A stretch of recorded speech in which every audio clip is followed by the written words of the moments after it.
Kashmir News Service presents.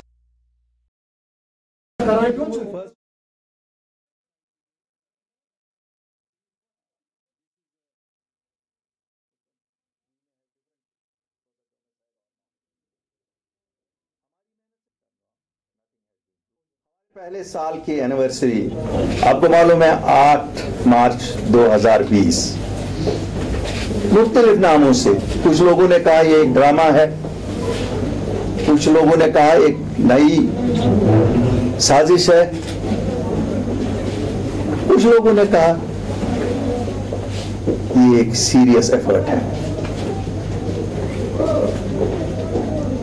हमारे लिए ये दिन बहुत ही अहम है क्योंकि इस दिन हम और मैं और मेरे साथियों ने जो उस वक्त हमारे साथ थे, हमने एक अहद किया कि नहीं, जम्मू कश्मीर के लोगों को इस दलदल में से निकालना है जिस दलदल में वो 5 अगस्त 2019 वो एक काला दिन है। कोई भी कहे, कुछ भी कहे, कोई कभी भी नहीं हम भूल सकते हैं कि हमारे साथ 5 अगस्त 2019 को क्या हुआ।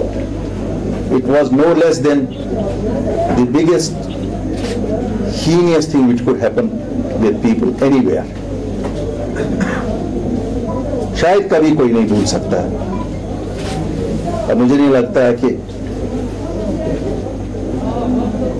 कोई सियासत से ताल्लुक रखता हो या किसी भी शोबे से जिंदगी के ताल्लुक रखता हो, सबकी जिंदगी अब बदल गई 5 अगस्त 2019 के बाद। जैसे मैंने पिछले साल कहा, मैं मुबारकबादी देता हूं अपने लोगों को जिन्होंने अपने जज्बात पे उस वक्त काबू रखा और जिंदगियां तलफ होने से बच गई। बहरहाल हमारी ये कोशिश 8 अगस्त 2020 की 8 मार्च 2020 की, we started modestly with my senior colleagues and others. उसके बाद ही हम लोगों ने दिल्ली जाके प्राइम मिनिस्टर और होम मिनिस्टर से मुलाकात की, दस्तावेज पेश किया जो आप सब लोगों को भी हमने रिलीज किया, प्रेस में भी रिलीज किया और बिल्कुल रिलीजियसली वी फॉलोड इट। शायद ये सच है कि जिस तरह से हम चाहते थे हम उस तरह से नहीं फॉलो कर सके क्योंकि 23 मार्च को शटडाउन ऑर्डर किया गया पेंडेमिक कोरोना की वजह से। मुझे लगा अल्लाह ताला ने जैसे हम पे 5 अगस्त को पहले कोरोना नाफिज किया था, अब पूरी दुनिया पे उसके बाद नाफिज हुआ। बहरहाल जो कुछ भी हम कर सके उन हालात में भी जो हम कर सके, we had to start from scratch. हमें पार्टी का कैडर बनाना था, हमें पार्टी के ऑफिसेज बनाने थे, सब चीजें बनानी थी और लोगों के मसाइल, सबसे ज्यादा ये था कि लोगों के मसाइल जिनके लिए हम निकले थे और वो मसले क्या थे। अगर मैं आज रिकलेक्ट करूं,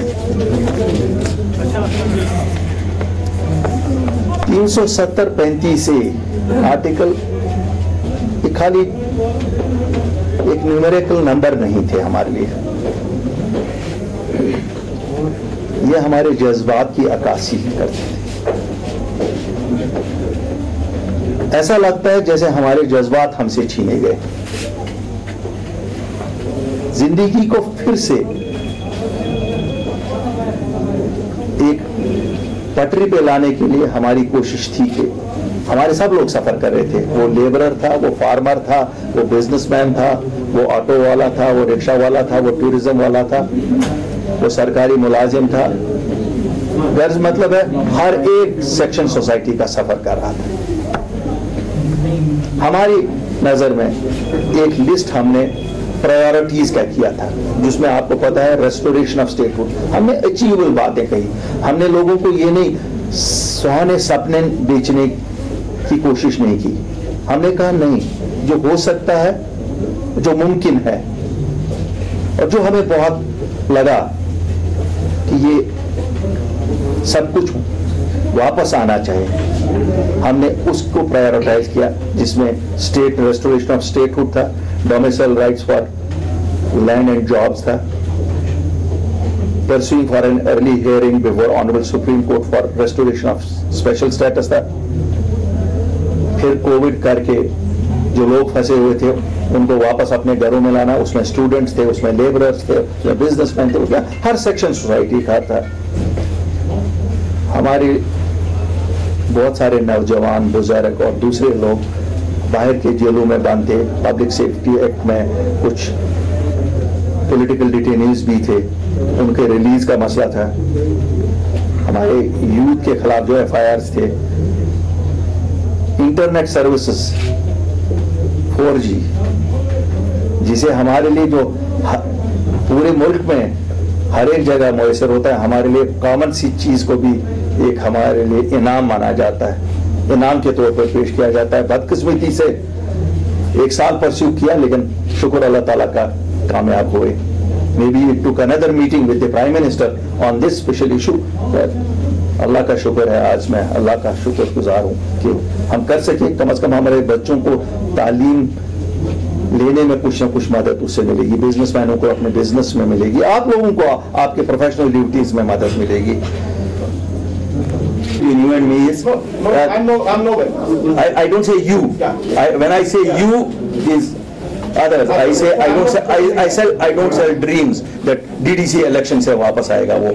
I don't sell assembly election से आएगा, नहीं, वो आएगा सुप्रीम कोर्ट से आएगा या पार्लियामेंट से आएगा, क्यों वही रास्ता है और कोई रास्ता नहीं है। अल्ताफ साहब, फॉर्मर चीफ मिनिस्टर को EDI ने बुलाया और इससे पहले डॉक्टर अब्दुल्ला को भी बुलाया, और आपकी टीम में भी फॉर्मर मिनिस्टर्स हैं, but none of them was called by EDI और CBI। Don't you think there is some guidelines कि एक पार्टी रहने दी जाए, दूसरी पार्टी के खिलाफ शिकंजा कसा जाए? देखिए, there is a legal process, और अगर लीगल प्रोसेस में कोई इन्वेस्टिगेशन हो रही है वो किसी को भी बुला सकते हैं। और आपको मालूम होना चाहिए देयर आर कोर्ट्स।